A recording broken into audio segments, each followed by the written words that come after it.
Hello. Do we have? Has anyone spotted Francisco? Francisco Fernández Castaño.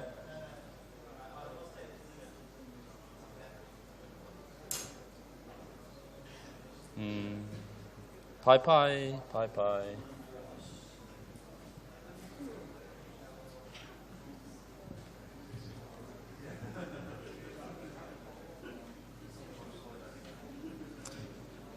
So all I know about PyPy is that I installed PyPy and I typed PyPy and I had a Python interpreter and it was the same. And I ran my code in PyPy and it was the same. Do we have the speaker for the session?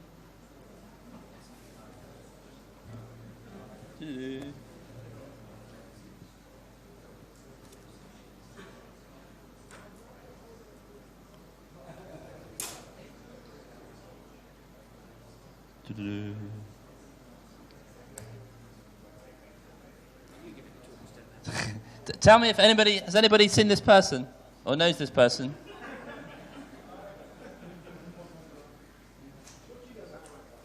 I was just saying what I knew about PyPy, yeah. So I just installed PyPy while I'm here.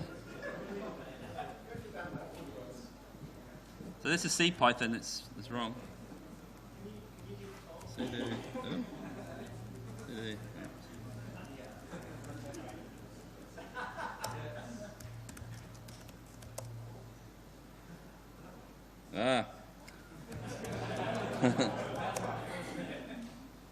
We've got too many computers.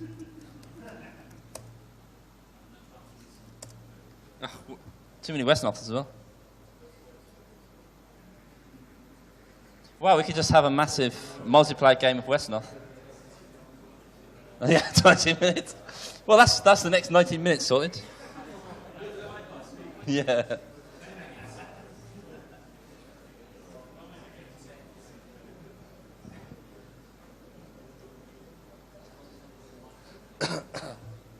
I don't think we've lost much because, as good as this talk was, we actually have another PyPy talk after it, which sounds quite similar.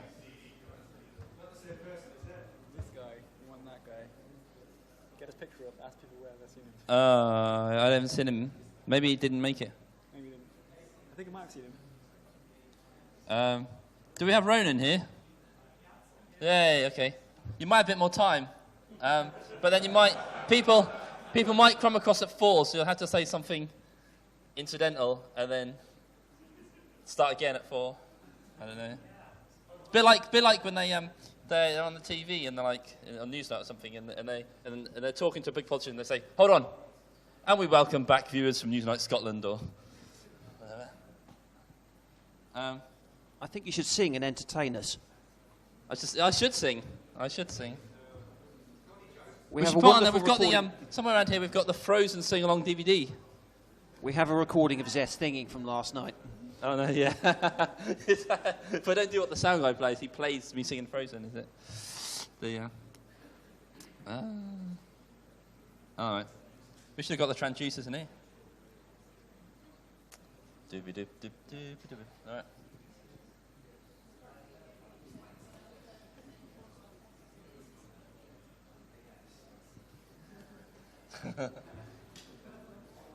So, anybody got any comments? Want to make a statement? Huh?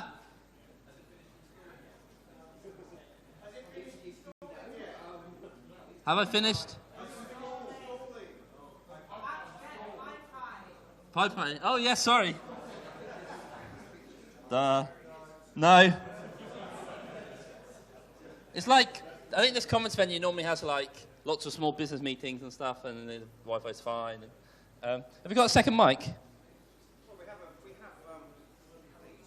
Give me one of them. I've got this. Can you hear me here? Oh. All right. I think you should wear the radio mic. All right. I think I want to run that around. Can you hear me here? Can you hear me? Turn it on. Turn it on. Turn it on. Turn it on again. Okay. All right. So we can have a question and answer session, but I don't know anything, so somebody else has got to answer it. So, yeah. 20 minutes. All right. Somebody give me a question about anything, and we'll find somebody who can answer it. Somebody, yeah. Huh? Best pub in Coventry. What's that one? What's that one that's like got this nice little medieval thing and all these little holes that these little things you go around in at the top? What's that called? Huh? I live in Birmingham. Yeah. Huh? I still can't hear you. That's the one. Go there. Yeah, let's have a, I need a runner. Somebody volunteered to be the microphone runner. Come on. Thanks. Huh? All right. What do I do? Just run to the person who wants to speak.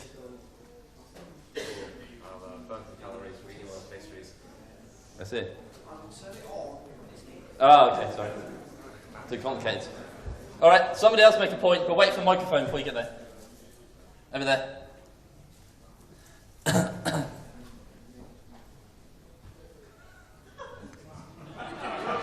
Thanks, MacGyver. What would the leap be from hosting a PyCon UK to a EuroPython in terms of volunteers needed and, I don't know, donations of money or, you know... Brilliant question. Brilliant question. What do we got to do to make it happen? Yeah, well, we're having a topic on Sunday about this, and hoping Mark can tell us. But basically, the scale of EuroPython is so much more that I basically want all of you to be the crew, basically. Because when we last hosted EuroPython, we had less people than we have here. And now EuroPython is like 2 or 3 times bigger. I think one at Florence, did they get to 2,000 at one point? Pardon? 2,500. Where's my runner gone? Run. Somebody had the answer. What do you get for not paying your runners? Biscuits. Yeah, they announced at EuroPython in Florence that there were up to 3,500 attendees, including day attendees. So that's an order of magnitude bigger than us. So, yeah. So I hope it wouldn't be an order of magnitude bigger work, but yeah. But yeah, I mean, it's quite exciting. One of the things that we found last time is that maybe it's different because, you know, world's moved on and people are used to travelling more. But when we did it, the UK EuroPython, who went to the UK EuroPython? Hooray! Quite a few. When dinosaurs ruled the earth, the delegates were a bit different because you lot, you know, if you have a headache, you know where to find boots and get paracetamol. Whereas, at least in those days, we had a lot more help, like, you know, just general help for people. So you need a slightly bigger crew for that. But I don't know. Who went to EuroPython this year? Send the mic over. Send the mic over.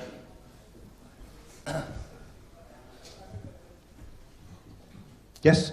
What did you think the differences were? It was in Bilbao, which is very, very pretty, and this is in Coventry. But that's a good thing because, you know, I've noticed, I've been to a few, I went to a conference in Rome once and I don't think I saw a single talk. So having a conference here is a great way to keep people very focused on Python and stuff. So that's a small stroke of genius. Yeah, the next one should be in East Croydon or something, I think. If you really want to keep people packed in. But EuroPython was lovely. It's Bilbao, which is a gorgeous city. So that's all I can say. Very well organised. Lots of young people. Great. Young, healthy students. Great. Perfect. Well, since we've got a whole session on EuroPython on Sunday, let's change to another topic if there's got one. At the back here and here. Please stand. The guy in the false tent top. Please stand when you talk with the mic. Me. Oh, the people. No, sorry. I have a question. That pub you're about, white fries. Pardon? White fries. Is it good? I don't know. I've not been there. Okay, yeah, it was good. White fries was good. It has like lots of little snugs and stuff, so it's a good place to sneak to, especially like on the mellow night, which is Sunday night, which just basically means the crew's asleep. Then people who are staying for Monday, that's the kind of pub we go to. PyPy is installed. Yay! That was Python 2. Wow, my first PyPy program. I've got four little things, rather than 3. That's pretty cute. What can I do that's different in PyPy? Do something that breaks the gill. Do something that brings a gill in. Sorry, somebody shout something. Print every number up to 1 billion. Huh? Print every number up to 1 billion. Print every number to every... Well, all the Pythons can do that. Well, I could do it in multiple threads, I guess. Yeah. And then somebody else got a point of view to give or a question to give. But you wait for them. Put your hand up. Wait for the mic, because I can't hear you, and so other people can't hear you. So does PyPy handle tail recursion optimization, or does it do it? Because in CPython there's a, the stack limit. So. Good question. Good question. Hold that for the next talk. But good question. But hold on. Actually, let's find out the answer. Go up to the guys doing the PyPy talk. Tail recursion. Let's just find out the answer now. So no tail. Sorry. All right, quickly. Next question. Next topic. Over there. Yeah. Why?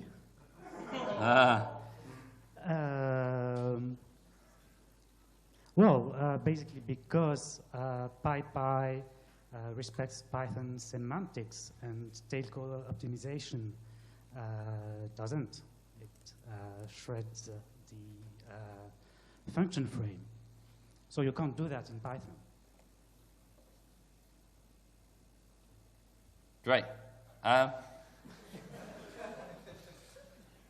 When the speaker doesn't turn up, normally you're supposed to move to the other tracks and see them, and not just see me being stupid, but that's okay.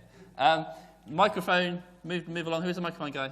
Move the microphone. Somebody put your hand up and say something to me. Come on, somebody put your hand up.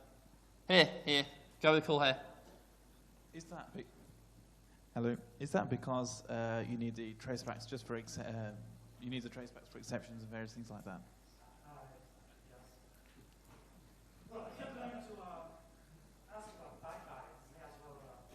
Oh, yeah. Has anybody got something to talk about that's not PyPy and not EuroPython and not something we've got a session on shortly? Yes, here at the front. The microphone's at the front. Hi, I was just going to ask what industries or types of companies or education, wherever, have people come from? I'm just curious to see who's from where. Great idea.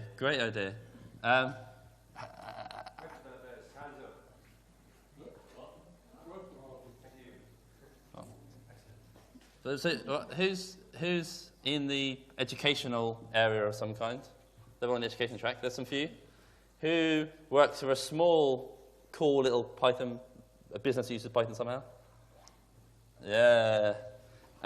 Who uses Python in a big, powerful organization? Lots of you. Who of you doesn't use Python at all and it's the first time you've ever come across it? Nobody? Okay. What have I missed? Well, that wasn't that big power. Okay. A big, unpowerful financial organization. Lots of people. Scientists. Any scientists here? Yeah, loads of scientists. What about public sector, other public sector type people? Cool. And? Video games. Other than video games. Video games is cool. Huh? Journalists. Cool. No, it just made me think that we have another journalist, because I remember we only had 2 journalists officially who got the free journalist ticket. Where's the guy with the mic? There. Okay, cool. That's a good question. That's a really good thing. More talk about somebody should do talk about best practice for these kind of things, like how to get Python in your large organization or. They've got 15 minutes to figure it out. Yeah. I was in I worked for a long time for a university. You probably know that, the University of Birmingham. And then at the moment, I'm in my own little Python contracting company, which is going well,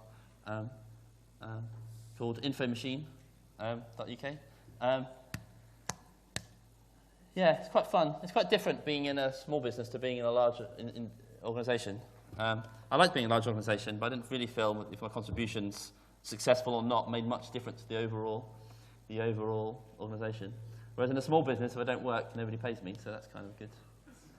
Yeah. Right, next. So somebody's got another microphone over here. This guy in the orange top. Is Zeth actually your name? And if it's not, how did it come to be? Zeth is my name, Z-E-T-H. And I've never been in another organisation with a Zeth, so I've basically never used my last name. That's why it just says Zeth on my badge. I think just my parents were hippies, basically. Yeah, they just got it from a name book. My dad wanted Seth because they had a stillbirth before me, and he had this whole biblical thing about Cain and Abel. And my mother wanted Zach, so it'd be Zoe and Zach, but it was Zeth, so it's Zoe and Zeth.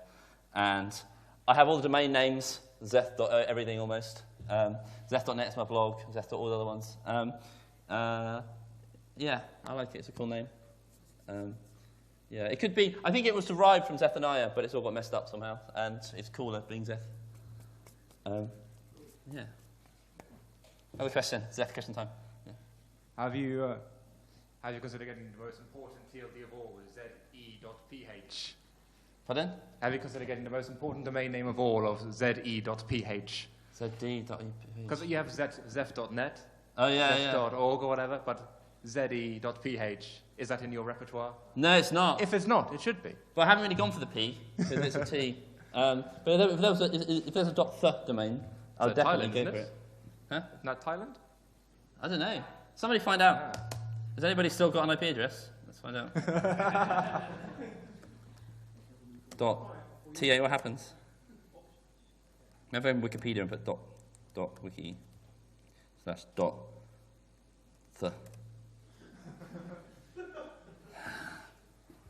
Let's register a domain name. What did you do in this session? We registered some more domain names. Oh, but also, I'm thinking that we should change our domain name to... look at that. We should change our domain name to PyCon.uk. So that would be quite a cool thing to do, because I already own Python.co.uk, so I think that gives me the right to register PyCon.uk, so I should do that later. So let's find out. Oh man, is anybody a company lawyer in from Thailand here? We'll have to find out. In the Royal Register, no. Oh, hang on. No, but we'll keep an eye on that. That's a good point. The next question. Microphone over to this man.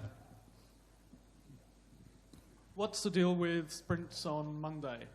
Yes, good question. Sprints on Monday. We are having a little session tomorrow afternoon where each of the sprint leaders, and if you're a sprint leader, will explain what their sprint is about. So on Monday, what happens is that all the chairs go away, all the important stuff goes away, and we have lots of tables and set up in small groups. And in the morning, people propose the sprints, and then we do the sprints, and at the end of the day, we feed back the sprints, and we have prizes for the best sprints, a prize for the first contribution to an open source project, a prize for something else, various prizes, or we used to, I don't know. The best science project was a prize, definitely. Yeah, it's really cool. So what happens is that some people in advance used our Google form to tell us they were doing their sprint, and they went on the schedule.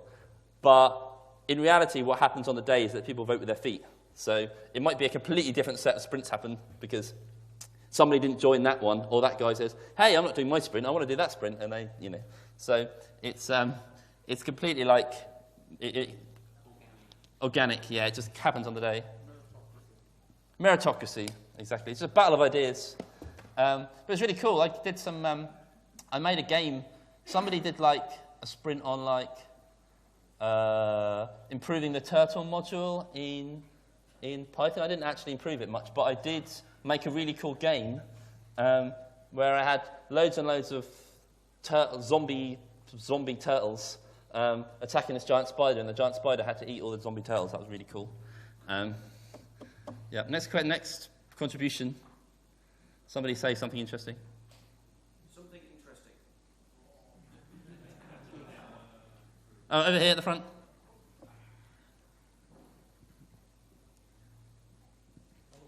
Hello. Can I just quickly direct a quick question to you, because you were saying about a support for PEP 484. I haven't really heard of much PEP 484. What's PEP 484 cover? So PEP 484 is basically type hints for Python 3. Type hints. Yeah, basically you put the types in function annotation, and an external type checker outside of Python standard library will have to check those types according to what you defined. Okay. Great, thank you. Right, over here. Is a recording of this session going up on the website? It can. It is recording. Yeah.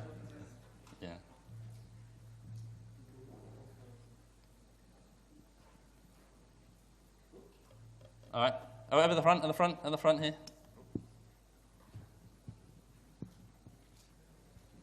Just wondering what IDEs everyone uses. Oh, good question. Find people with hands up for answers. I use Emacs, which is the last IDE you'll ever need. Okay,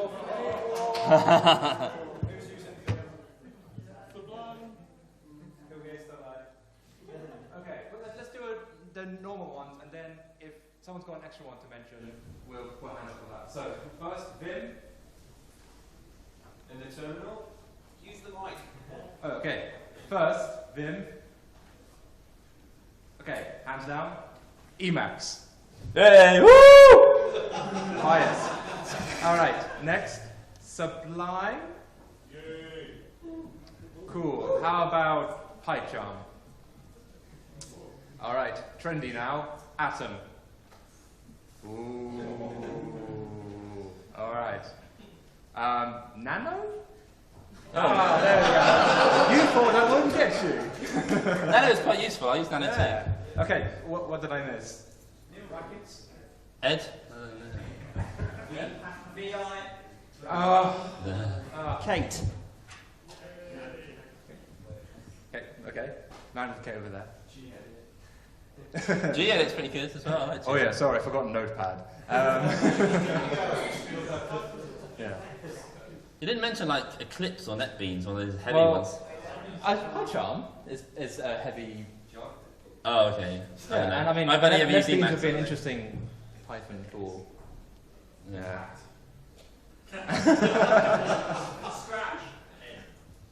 Scratch, yes, that's the one. No keyboard required. Cool. Nobody uses Idle. Does anybody use Idle in their life? No.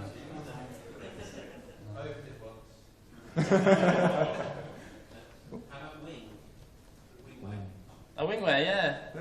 They were good. Went to them. I'm sure that's okay. Right. Yeah. It's probably quite, yeah. Interesting. Good. Well checked point about that. We can do the rest as well. Who else uses Linux here? Woo! Who uses BSD? Don't lie. Extreme. What about RISC? Who uses RISC OS? Hey. What else? If it was more extreme, who uses OpenVax? Huh? Q&A, yeah, I don't know that one. Who here is rocking Solaris? There must be somebody using Solaris. Yeah, you see it. Can't hear that one. What? trying to dual boot OS X. Running a difficulty dual booting Ubuntu on an OS X machine. MacBooks don't like it dual booting very easily, and if it's not Windows, apparently. Yeah, because I used to use, when I used to work for the university, they used to give me a Mac every year, and I used to install Linux on it straight away. It's just a matter of, you have to in Mac install the, it might change, but you have to install REFIT. Have you tried that? REFIT from the Mac. And that gives you a proper boot menu where you can boot lots of OSs. Ah, I see. We'll have a look. Thank you. Yeah. But it's good, it's worth it, because actually the OS X hardware is optimized for a kind of Unix system, and Linux is very similar, so it kind of works out. Yes. It kind of works out. Except for on the Mac, they put this expensive proprietary GUI over the top of it all. But apart